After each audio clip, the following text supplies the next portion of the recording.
안녕하세요. 제가 오늘 처음으로 소개해드릴 책은 공부의 철칙이라는 책입니다. 공부의 철칙이라는 책은 엄마가 바뀌면 아이는 스스로 간다라는 제목으로 있는 책인데요. 이 공부의 철칙이라는 책에 대해서 알아보기 위해서는 이 공부의 철칙의 내용에 대해서 알아야겠죠?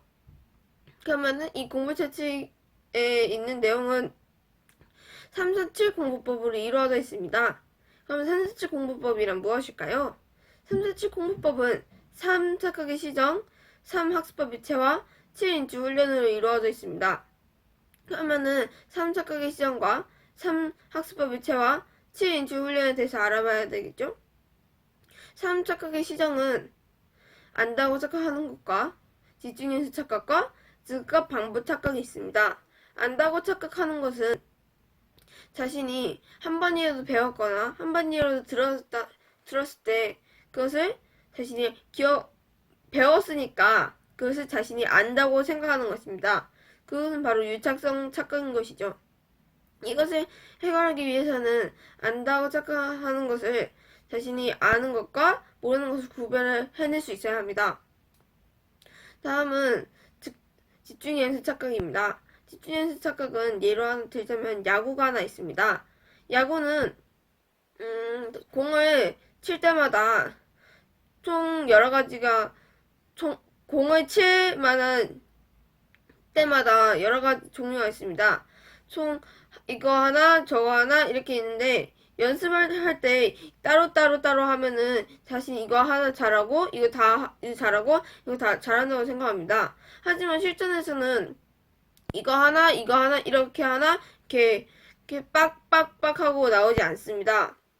그렇기 때문에 연습을 할 때는 이거랑 이거를 바꿔가면서 연습을 해야 합니다. 즉 집중 연습 착각을 해결하기 위해서는 교차 연습을 해야 한다는 것입니다. 다음은 즉각 반복 착각입니다. 즉각 반복 착각을 해결하기 위해서는 하이사시를 해야 합니다. 하이사시는 하루 뒤, 일주일 뒤, 4주 뒤 시험전이 있습니다. 자신이 한번 배웠던 것을 좀 계속 반복하면서 다시 기억을 하기 위해서인데요. 자신이 했던 것을 일주일 뒤 다시 공부하고, 일주일 뒤에 다시 공부하고, 4주 뒤에 다시 공부하고, 시험 전에 공부한다면 좀 더 자세히 기억할 수 있을 것입니다. 다음은 3. 학습법의 체화입니다. 3. 학습법의 체화는 지신 연결, 플랜 학습법, 독실 출제 원리 학습법 이렇게 총 3가지로 이루어져 있습니다. 그러면은 첫 번째로 지신 연결에 대해서 알아보도록 하겠습니다. 지신 연결은 자신이 만약에 운동이나 계절이 있다고 하면은 그 2가지는 전혀 연결되지 않습니다. 하지만 그 운동과 계절 안에 있는 지식들을 조금씩 쪼개본다면은 스키와 겨울이 있습니다. 이 2가지는 연결되기 때문에 이렇게 2가지 지식을 쪼개어 연결되는 것끼리 묶어본다면 자신이 하나를 기억할 때마다 연결되는 지식이기 때문에 그 다른 지식도 배울 수 있게 됩니다. 다음은 플랜 학습법입니다. 플랜 학습법은 학생들 스스로 성취감을 느끼게 해주는 학습법입니다. 그 이유가 첫 번째는 학생 스스로 일주일 계획을 먼저 세웁니다. 그 다음은 1일 피드백을 받습니다. 그 다음은 한 주를 되돌아보면서 주말 피드백을 받고 피드백을 반영하여 다음 주 계획을 세웁니다. 이렇게 하면서 이제 자신이 한 주 동안은 이렇게 했지만 그 피드백을 반영하여 다음 주 계획을 세운다면 그 자신이 좀 더 나아져 있는 모습을 보게 되어 성취감을 느끼게 할 수 있습니다. 다음은 독수리 출제원리 학습법입니다. 독수리 출제원리 학습법은 개미, 메뚜기, 독수리 이렇게 총 3가지로 나누어져 있는데요. 개미는 스승님의 지도하에 움직이는 학생이고 메뚜기는 마인드맵과 거꾸로 교실을 할 수 있는 학생입니다. 마지막 독수리는 문제 출제 원리를 깨뜨려보는 출제대의 시점에서 바라볼 수 있는 학생입니다. 이 메뚜기에서 상위권에서 최상위권으로 올라가기 위해서는 독수리가 되어야 합니다. 그러면 다음은 7인출 훈련입니다. 7인출 훈련은 PRMA 전원 지문 사고 인출과 15분 스탑 내세김 인출, 개념 더하기 연관 문제 인출, 1차 마인드맵 인출, 거꾸로 교실과 멘토링 인출, 그리고 주기자 확인 테스트, 마지막 재구성 마인드맵 인출로 이루어져 있습니다. 그럼 첫 번째로 PRMA 전원 질문 사고 인출에 대해서 설명하도록 하겠습니다. PRMA 전원 질문 사고 인출은 학자의 질문과 심판자의 질문이 있습니다.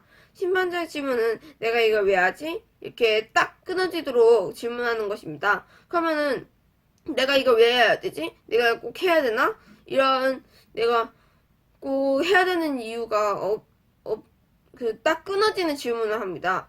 하지만 학생의 질문 어떻게 하면 이것을 제대로 익힐 수 있을까? 라는 질문을 합니다.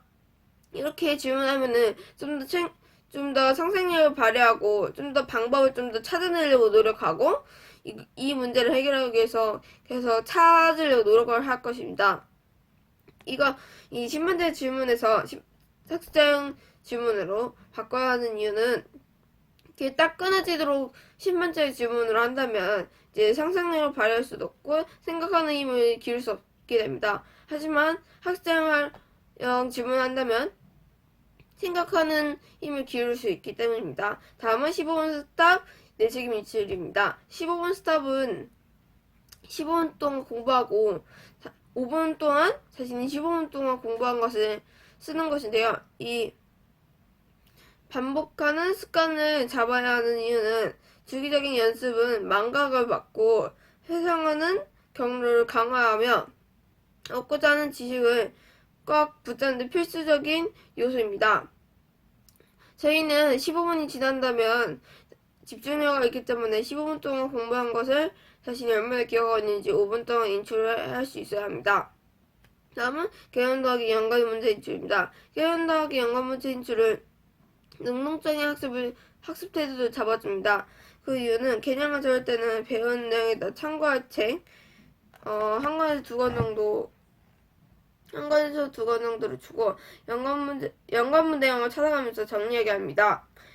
이렇게 하면 능동적 학습으로 전환되기 때문이죠. 다음은 1차 마인드맵 인출입니다. 1차 마인드맵 인출은 개념이 어떻게 문제에 적용될까? 라는 포인트를 맞추어서 마인드맵을 인출합니다. 다섯 번째는 거꾸로 교실과 멘토링주의입니다. 이것은 학생 스스로 자신이 내용을 직접 말로 설명하면서 말로 이해시키는 학생 과정입니다. 자신이 배웠던 것을 다른 사람에게 자신이 얼마나 이해했는지 그것을 설명하는 과정이죠. 다음은 주기자 확인 테스트 인출입니다.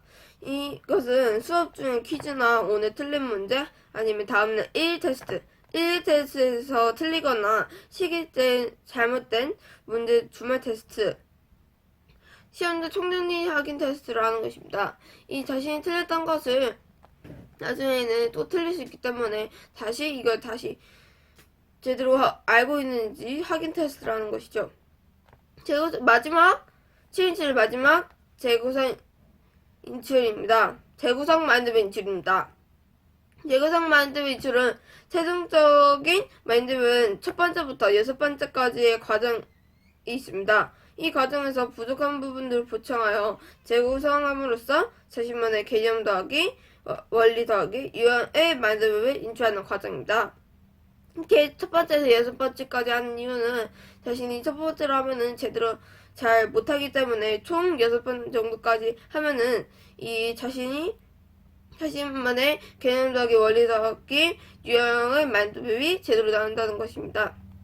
이렇듯 이 공부태 측은 이렇게 산사칙 공부법으로 이루어져 있습니다. 산사칙 공부법을 이렇게 잘 보고 이것을 자신의 삶에 반영을 한다면은 엄마도 바뀌고 그것을 보고 자녀도 바뀌게 될 것입니다. 이 책은 다시 말해서 아이가 최하위권에서 상위권과 그것을 지나 최상위권으로